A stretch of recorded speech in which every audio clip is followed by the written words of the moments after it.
Welcome to Kent ISD Literacy Leaders and Coaches Network Remote Edition. We are excited to bring you our 18th episode of the LLCN Brief. We appreciate those that are now following us on your preferred podcast outlet and excited to share that we now have over 4,500 plus unique listens to our previous 17 podcast episodes. These listens come from 35 different countries and 46 different states. We appreciate that you are finding value in the information we are making available for you.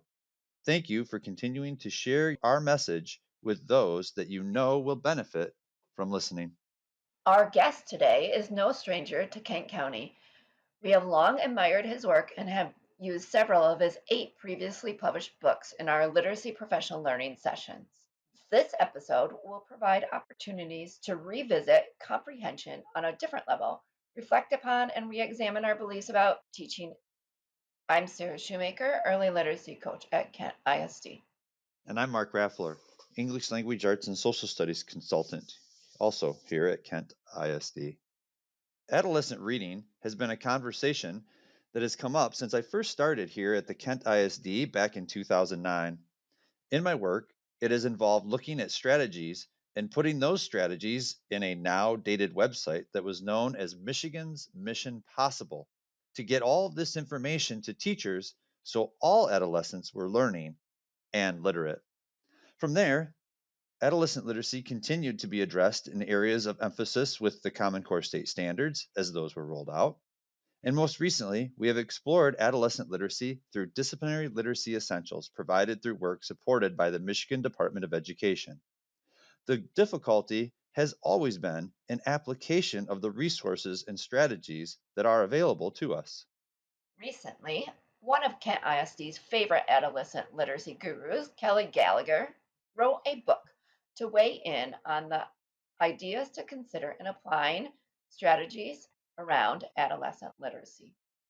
In To Read Stuff, You Have to Know Stuff, Kelly takes on the importance of prior knowledge and how it can help build adolescent readers' skills in reading and comprehending what they read. In his book, he focuses on building prior knowledge at 4 different levels in text: the word level, the sentence level, the article level, and the book level.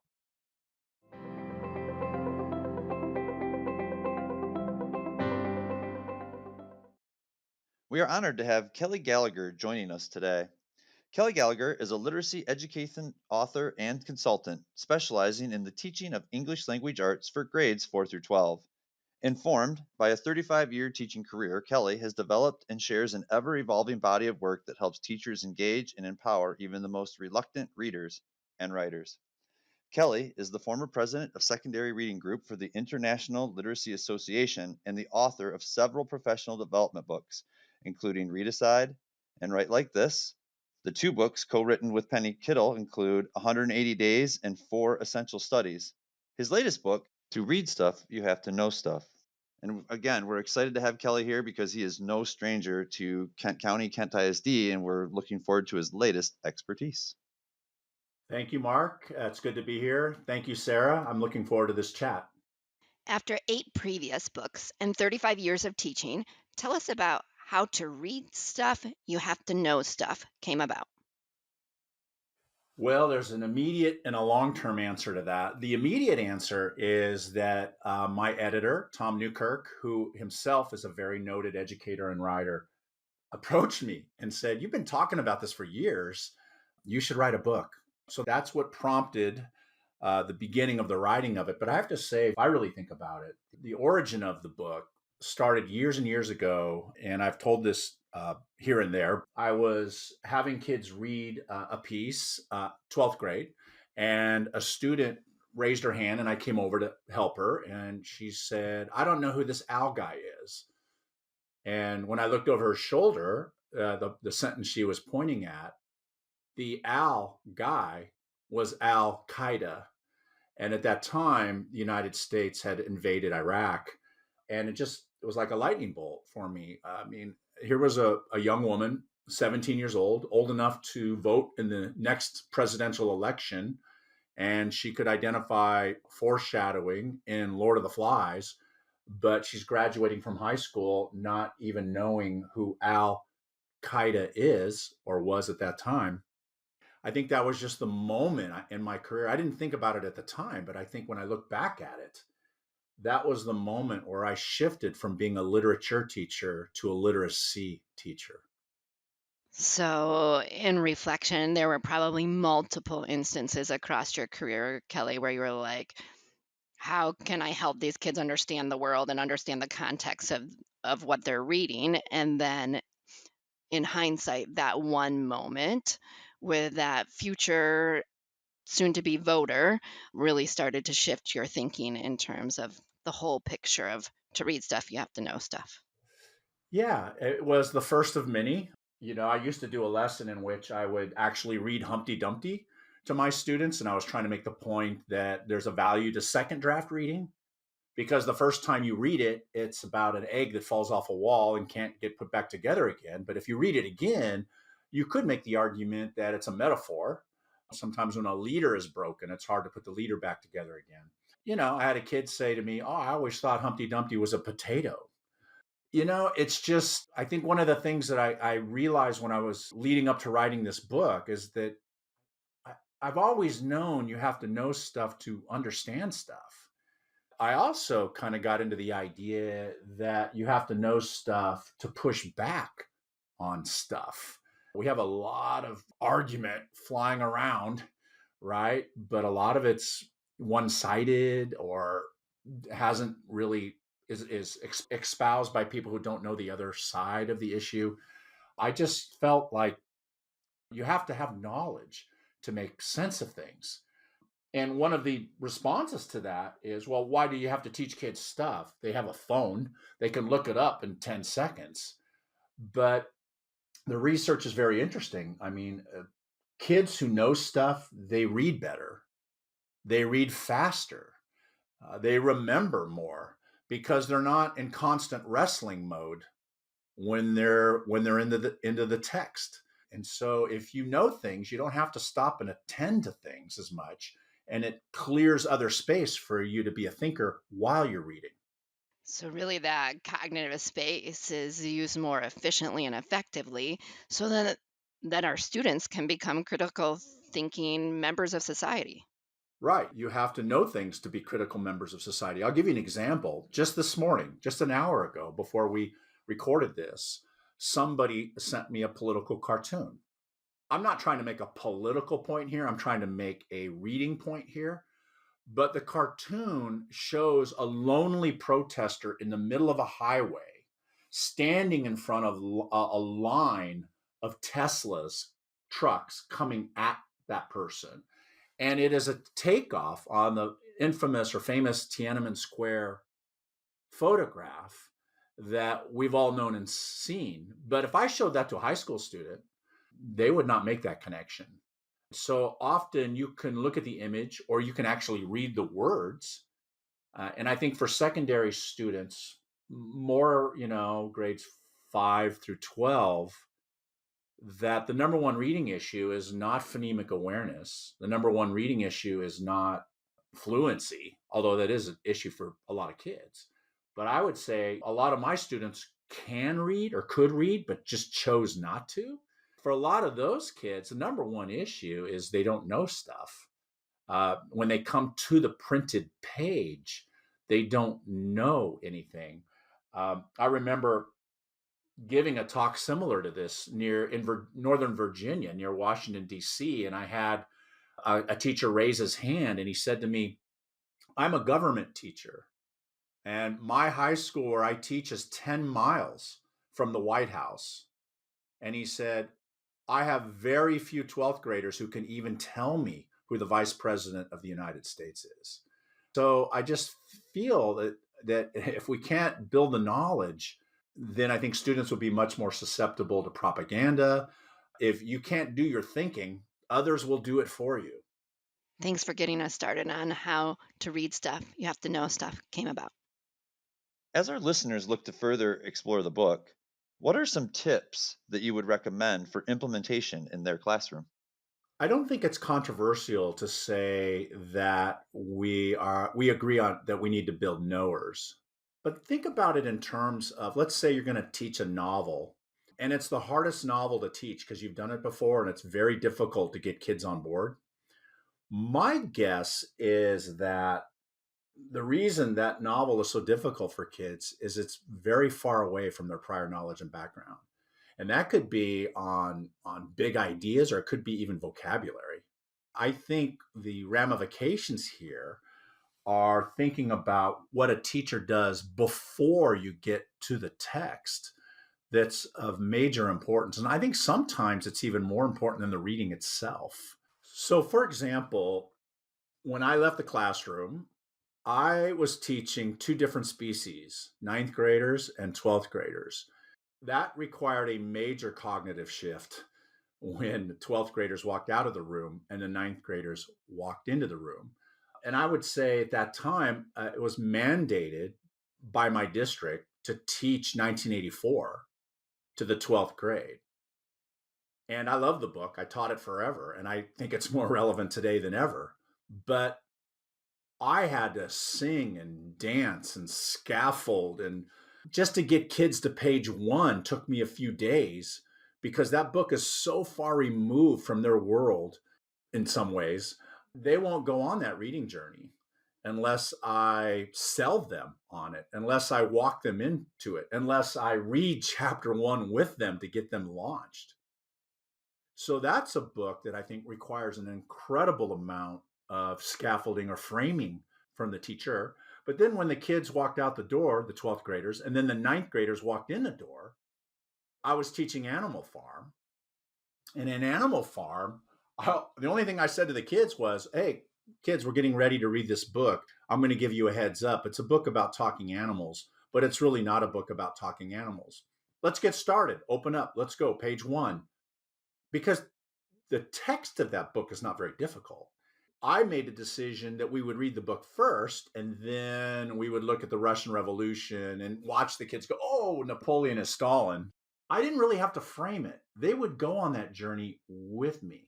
So whatever text that you decide you're going to teach tomorrow morning in class, I think the artistic element of being a reading teacher is wrestling with the idea, well, how much do they need me? How much is too much? How much is not enough?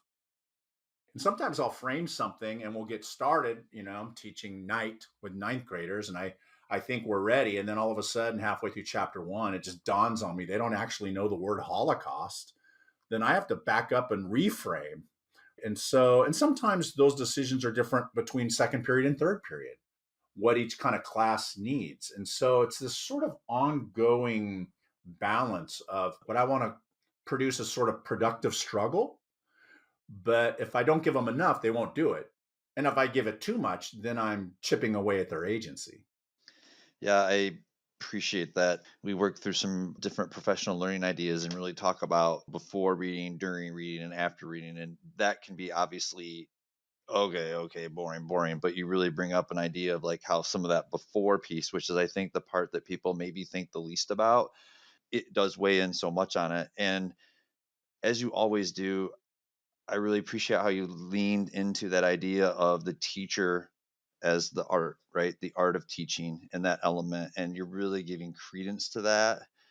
In that moment, it does reemphasize, again, as you always have when you've talked to our teachers here in Kent County and educators, just the idea that there is a lot of work and there is an importance in them and them looking collectively and thoughtfully at the students in front of them and then working toward that. So thanks for bringing that piece forward as far as like how this really speaks into that and then the adjustments that need to come from there.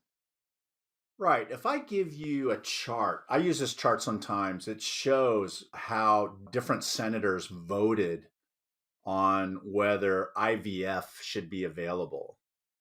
And you could read the chart. The words aren't that hard. But if you don't know what IVF is, you'll stare at it all day.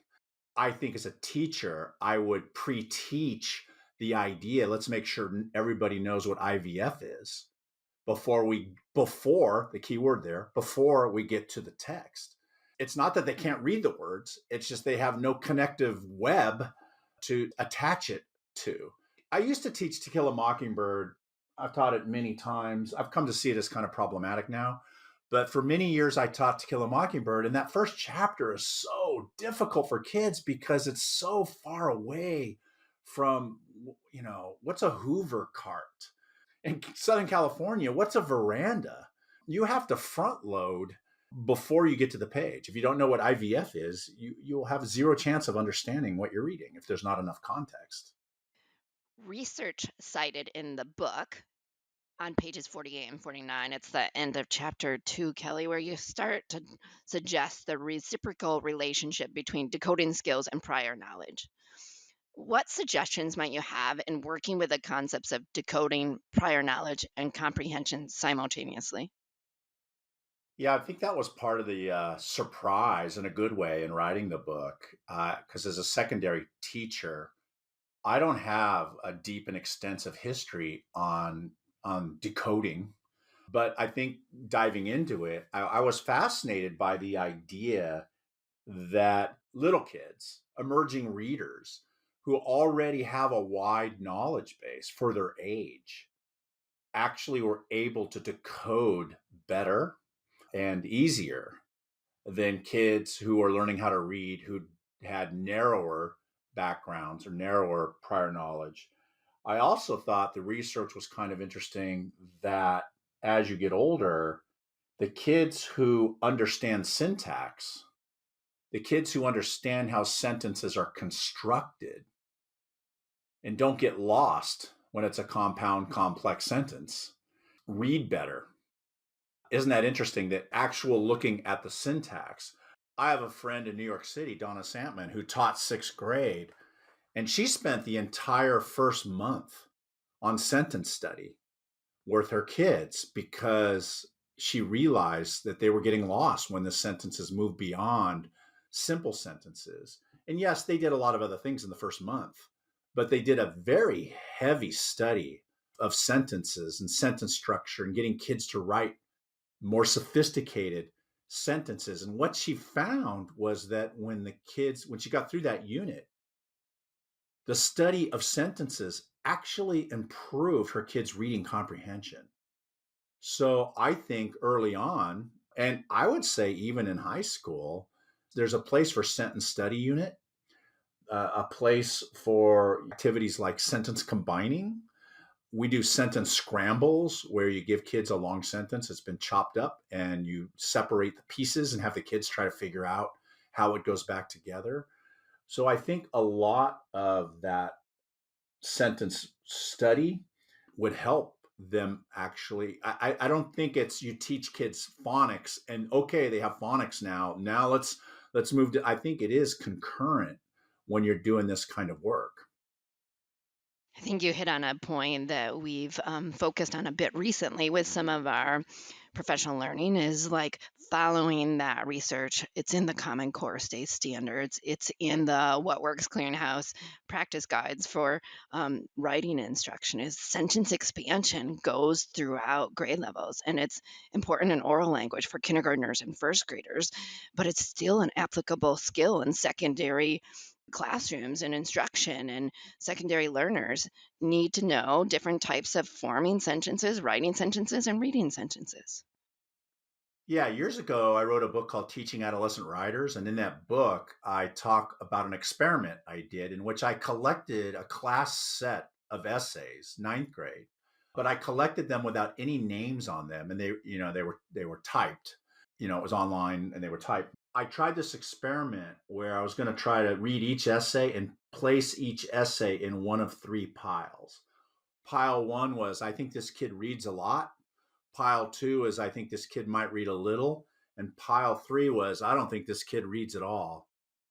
I don't remember the exact numbers, but I was correct in like 95% of the papers because we know kids who are good readers, kids who have read a lot, you see things in their writing that emerges like development or diction, but it's also syntax. So this is a case in which reading makes you a better writer and writing makes you a better reader. They're not separated. But yeah, I think if years ago there was a landmark study called Writing Next, and you could Google it and find it. But in writing next, it was a meta-analysis of like 100 and something studies. It wasn't one study; it was 100 and something studies, and they looked at what works when you teach kids how to write. And I think if I remember right, there was 11 recommendations, and one of them was sentence combining, sentence work, all the way up K-12. Thank you for sharing that. That will be insightful to our listeners. The book is titled To Read Stuff, You Have to Know Stuff. Yet in the book, you often reference prior knowledge in relation to reading and writing. Tell us more about this, please. Well, I think as we've already discussed on the reading side, if you don't know something when you come to the page, it'll affect your comprehension, and it's often severely. You might not know a thing about the International Monetary Fund, but if you sit down to read about it, then it's going to be a much more difficult read. I will say this, even if you don't know much about it, in reading, you might be able to figure some things out. I'm reading a book called Fundamentals, which is written by a Nobel Prize physicist. And there are many things in that book I do not understand because I don't have the prior knowledge and background, but I am pulling out some new things that I'm learning. It's a struggle because of my lack of prior knowledge. Now, on the writing side, and perhaps I should write a book. To write stuff, you have to know stuff, because on the writing side, it's even more critical.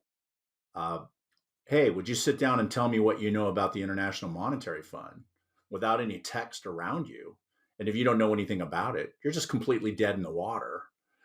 You have to know stuff to write stuff. And this again comes back to one of the previous points that we've made in this conversation, and that is you not only have to know stuff to write stuff, but you also have to know the kind of writing we want kids to do. We often want them to challenge people. We want to write our lawmakers. We want to write a letter to the editor. We want to write, but you have to know stuff to push back on things. Prior knowledge is really critical when it comes to developing young writers. So that background knowledge piece definitely plays into this, and many times with that writing piece. But I really appreciate how you bring about the idea that it's not just the reading, but it's also the writing, because by piecing those things together, that's what helps you really create the argument or the stance. And a lot of times we don't see it as writing because we're formulating it in our thinking first, but knowing that eventually that does translate out in writing. Appreciate it. Well, a lot of times I'll ask kids to read this thing, a passage, a poem, a political cartoon. And my first question is my favorite reading question: what's worth talking about? But before we talk, I'd like you to write for 5 or 10 minutes. We're going to quick write, but you can't quick write if you don't know anything about it. Yeah, exactly. Right. And that comes out a bit in your article of the week too, right? Leaning in that direction that you work through Yeah. and things. So yeah. All right. Thank you.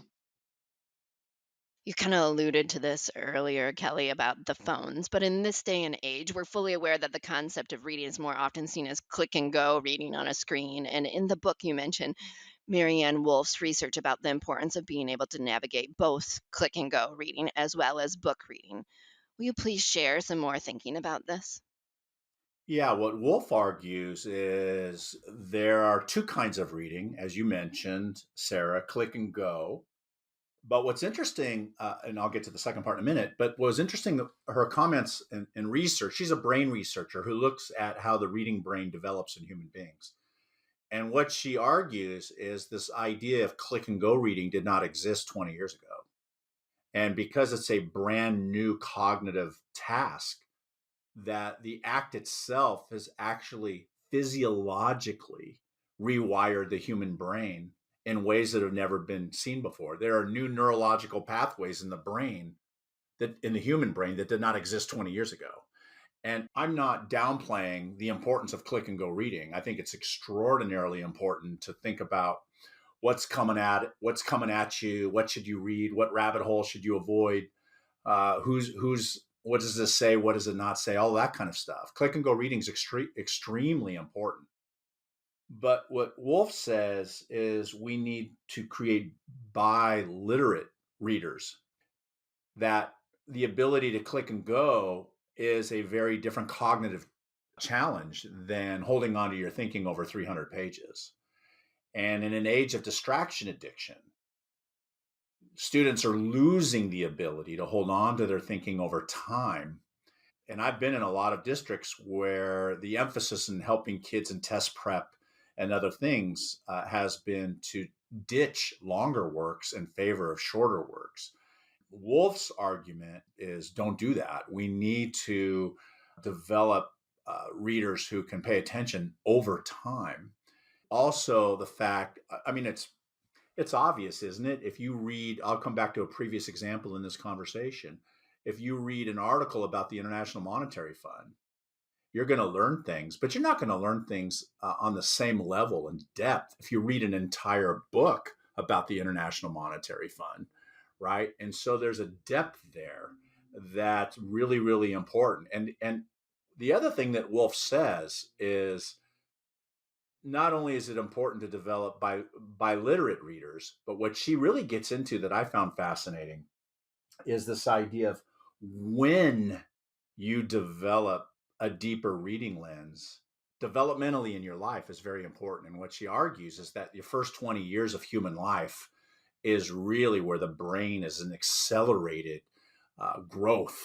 And what I used to think was kind of squirrely, hormonal junior high or middle school behavior, she says that's not the case. She says it's brain development that creates kind of that loud and crazy behavior from middle schoolers. And what this is the stress and where I felt the pressure on my back is that Wolf says this: you have to develop as a young developing reader, you have to think critically while you're in that developmental stage.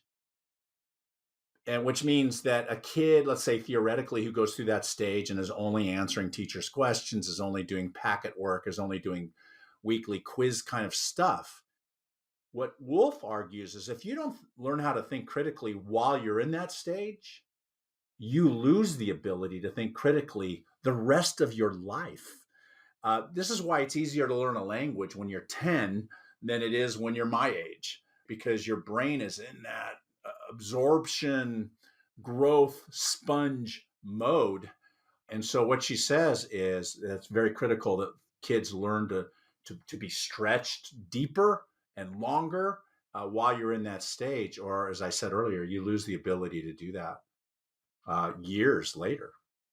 So, reality is when we think about adolescent brains, like we have to continue to go deep because they're still in that critical period. And if we don't develop that sustained depth of reading or understanding, the critical thinking will not develop for that person. Right. If everything they do is click and go, you're not going to get to the deeper level. It's kind of like the same writing principle. If everything you do is a quick write, if you only write 5 minutes at a time, and then you're asked to write a long essay, it becomes very, very difficult if you haven't developed the ability to, your fluency as a writer, if you haven't been stretched as a writer, if we haven't reestablished writing momentum with kids who've stopped writing by the time they get to high school. That was my first goal, was to reestablish reading and writing momentum and to reestablish reading and writing identity. Because if you don't do that, then you're never going to be able to write that 3-page essay or longer form essay that you want kids to be able to do. Thank you. Interdependence of traditional school subject areas is crucial to the success of helping students build and use prior knowledge. And as you know, Kelly, I'm the English Language Arts Consultant in Social Studies, so this one was really, I really appreciate this part of the conversation you bring in here. What are recommendations you might have for educators who are ready to think outside the box here? I think of Doug Reeves, who talks about not only power standards receive closer attention, because let's face it, there are too many standards, not enough time, and too many kids. So what Doug Reeves says is let's identify the most important standards. Well, I think some of those standards go across content area. For example, argument. I believe argument should be in every content area, should be in physical education, should be in art. He asks us to identify those standards that reach across content areas, but I also like his idea of identifying what he calls standards of lasting value. For example, you can teach a fourth grader to read a chart, and you can teach an eighth grader to read a chart, and you can teach a 12th grader to read a chart.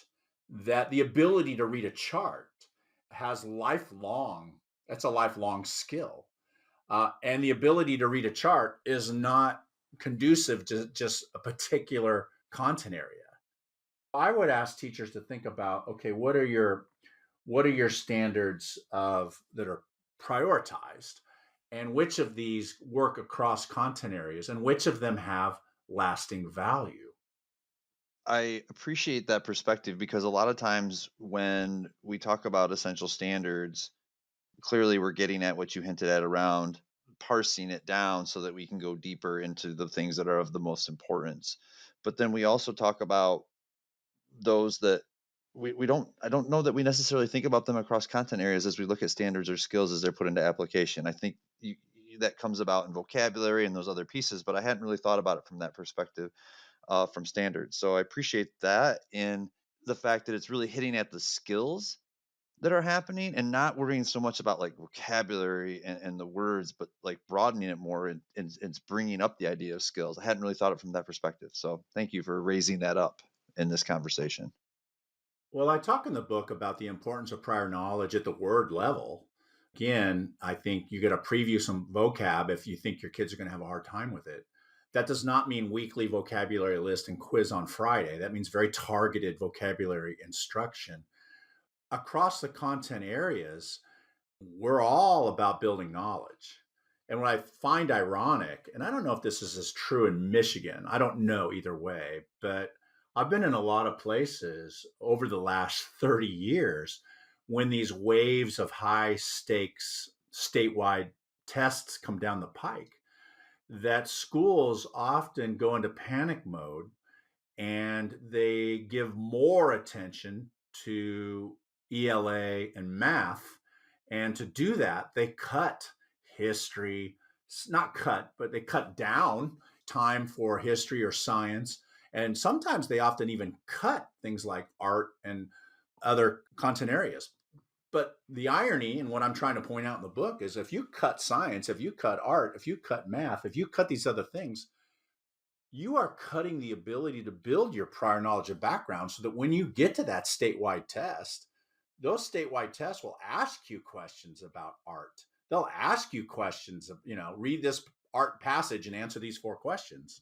In this attempt to kind of make kids better readers, I think we're actually harming their development as readers when we add time for A and B and we take time away from C, D, and E. That becomes very problematic when we're building readers. I don't know, just saying this reminds me of a story I think I told in my book, Deeper Reading, where I watched my kids take a state exam. And I was watching this one kid who I was afraid wasn't going to try really hard on the test because he was a kid who didn't come to school very often. And of course, what does he do? He comes to school on test day, right? And so I'm kind of watching him, and he reads a passage and answers the questions. And then he reads the next passage, and I can kind of see him beginning to wilt in his chair. And then when he gets to the third passage, he just like looks at it and kind of goes, oh, and just passes it without even considering it. Well, later, when the tests were collected by the testing coordinator, the tests were completely finished. They were gone. They were off campus. I pulled the kid aside and I said, I got to tell you, I watched you at one passage where you didn't even give it a shot. And he said to me, "Did you see what it was called?" I said, "No." He said it was called the Farrier. Now, I have to admit, standing there in Southern California, as a teacher, I did not know what a farrier was. So I looked it up, and a farrier, if you're listening to this and you don't know what a farrier is somebody who puts shoes on a horse. But I went into my 9th grade class and I asked the class, how many of you can tell me what a farrier is?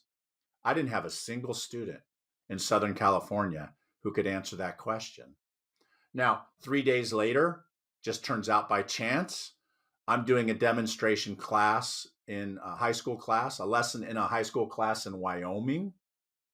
And I said to the kids, hey, before I start, I just have to ask you all a question. How many of you know what a farrier is? And the kids are like, everybody knows that. Who doesn't know that? Right? And it reminds me of an article that will be linked here from Edie Hirsch and Robert Pondasico, I think is how you pronounce his name. But the article has a very provocative title, and it's called "There's No Such Thing as a Reading Test." Because with that kid, I wasn't testing his ability to read. The kids who know what a farrier is had a huge advantage going into that test than the kids who have never heard of a farrier. That's the kind of consideration we want to think about as we want to build knowledge across the content area. I don't think that's the debate. The debate is what knowledge and whose knowledge.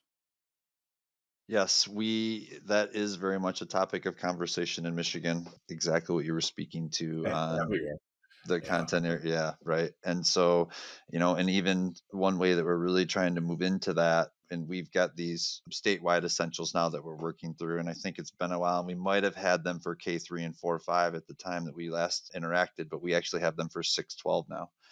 They're literacy essentials disciplinary literacy essentials for 6th through 12th grade. Obviously, as you shared, right, we've got to start that where we might take that away more so, especially in the early grades. And we're really working more toward that with some different works around science, literacy, integration, and coaching pieces. And so we've got some different elements of that happening. And then our science consultant, hats off to her, and I'm trying to follow in that footstep around social studies as well. And so that's something that is definitely on our radar and we're working towards. So it's nice to hear and get some research and studies from you to help reinforce that work that we're moving forward with. So, Kelly, we kind of alluded to this earlier in the conversation, and you just kind of led into this about the Edie Hirsch article. But what additional resources would you recommend as our listeners look to learn more about building and using prior knowledge with students in the classroom? 3 books come to mind. The first we mentioned briefly, or we mentioned the author briefly. Marianne Wolf's latest book is called Reader Come Home. And again, this is a book that outlines how the reading brain develops in human beings. But if you really want to zero in and target the idea of prior knowledge and background, which of course she gets at, but if you want to go more narrow on that, I would recommend Daniel Willingham's The Reading Mind, which is very similar in theme, but gets really, he's such a good writer and he distills it in a way that's understandable. I just really am deeply influenced by his book, The Reading Mind. I would also say Natalie Wexler has a book called The Knowledge Gap, which preceded, I think, the Willingham book, in which she, again, talks about the importance of prior knowledge and background in a way that made me go, that's interesting. So those 3 books from those 3 writers, I would recommend highly. Thank you for those resources. We will add them to our resource document for our listeners to check out. And I would say I actually listened to a Natalie Wexler webinar as I was reading your book alongside of it to see the overlap in that information and her thinking related to that. So thank you. We've asked some questions and appreciate all the expertise that you have offered. As we conclude this interview, what have we not asked that is important to still highlight here? Well, that's a good reading question. I like that. I always argue there's 4 levels of reading. What does it say? What does it not say? Which I think is a real lifelong skill. The 3rd level is how is it said? Can you read like a writer? And if you know how to read a good lab report, well, you can write a good lab report. And then who said it and do I trust that source? So you're asking me question number 2. What have we not talked about? Well, as we briefly touched on, what knowledge and whose knowledge is the key questions here and the touchy questions. I would just remind teachers who are listening to this that the idea that curriculum is political is not a new idea. That idea has been around a long time. What you decide to teach is political. What you decide not to teach is political. There's too much to teach and not enough time. So you have to make decisions on that. And unfortunately, This is my point of view, is that we're living in a time where, there's this movement to restrict what people learn in history and in science. ELA teachers are under fire. Librarians are under fire. We live in a time in which people are trying to restrict books, and librarians are in danger in some places. To try to nurture kids to want to read is a really difficult decision. I can't answer that per state or per site or per school district. I can just say that in Anaheim, and I'm still consulting in Anaheim, that we, for example, in ELA, we are revisiting the core list, which has been around forever. We want to make sure that we offer kids, here's a radical idea, books they actually want to read, right? Books that actually interest them, which I think is an argument more along the lines of book clubs, where kids have choice. And we also are cognizant of the ideas that we think kids should see themselves in the curriculum. We think kids should see people who are like them in the curriculum. We also want to make sure that kids see and read about people who are unlike them, who come from different perspectives and different places and different worlds. I know that's a very broad and generic answer, but the idea, Hirsch argued, and then there was a lot of blowback, which I'll talk about in a second. But Hirsch argued that we need a common curriculum in the country, because if you don't know that Humpty Dumpty's an egg, we can't have conversations about Humpty Dumpty in the first grade. And what he argues is that there's a connective glue when we kind of study the same things. Now, the hardcore, and I think rightful, pushback on that was, of course, Hirsch's argument, and he's written those books you may have seen, right? What every kindergartner should know, what every first grader should know, all the way up through 12th grade.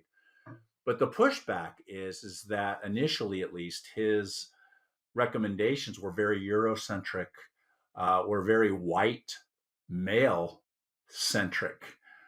That pushback, I think, was an interesting and rightful comeback and pushing back to it. It's sometimes misunderstood, because what Hirsch was arguing was not 100% curriculum. He was arguing 40 or 50% common curriculum, and then each region, or the rest of that would be regional. So, for example, in 4th grade in California, every kid studies the California missions, where if you're in New England, you're going to study the Pilgrims, right? If you're in the Midwest, you may study Native American history. It raises an interesting issue of whose knowledge and what knowledge, and that is the firestorm we all find ourselves in today. And I appreciate that, and you call it a broad approach, but really what knowledge and whose knowledge is a really great way to encompass that. And having done a lot of work lately in districts around selecting instructional materials, one of the things that I found the most value in, and it really resonated with me because you talk about curriculum, is I think a lot of times we start to blur the lines on what curriculum is versus what materials are.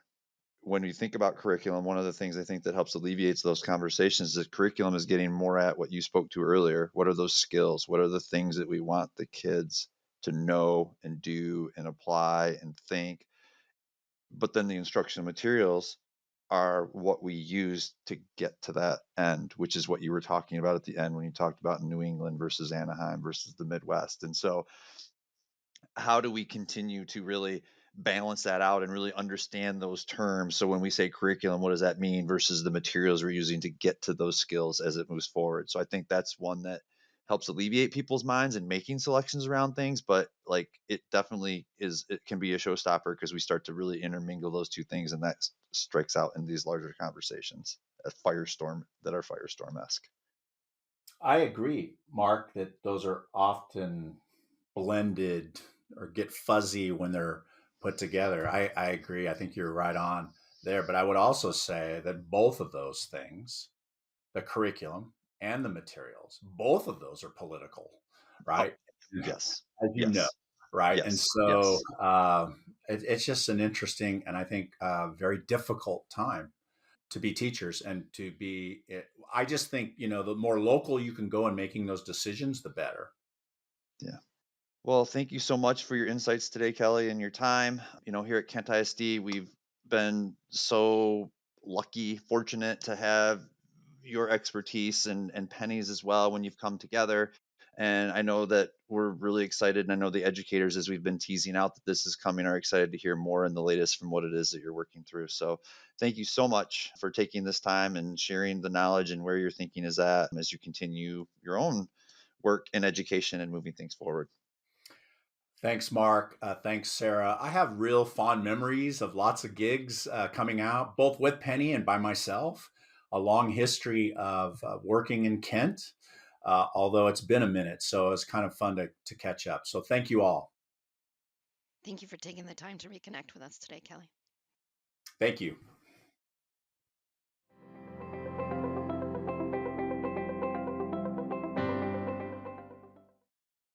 Thank you for joining us for this LLCN brief podcast today.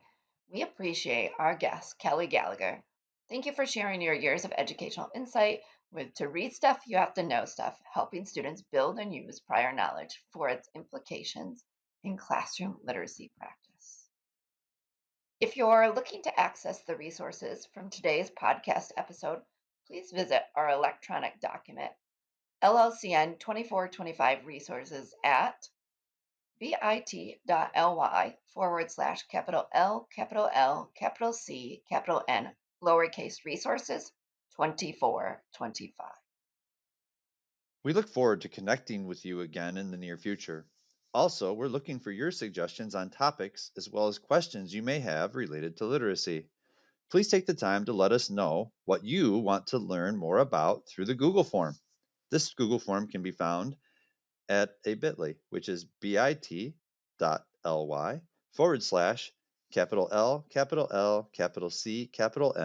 all lowercase topics. You can earn sketch credit by listening to the LLCN Brief podcast. Podcast PDX is bite-sized learning that allows you to earn sketch credit for doing something you already love, listening to the LLCN Brief podcast. We know you are busy. This professional learning opportunity will meet you where you are, anytime, anywhere. You can earn up to 1.25 sketch credits per episode by listening and briefly reflecting. We have made it easy to earn your credits. Just visit our podcast PDX homepage. This can be found at bit.ly, bit.ly/podcast, all lowercase, capital P, capital D, lowercase x. At this homepage, you'll find 3 easy steps that you can take to get you on the road to earning sketch credit while listening to your favorite literacy podcast. Thank you for listening today.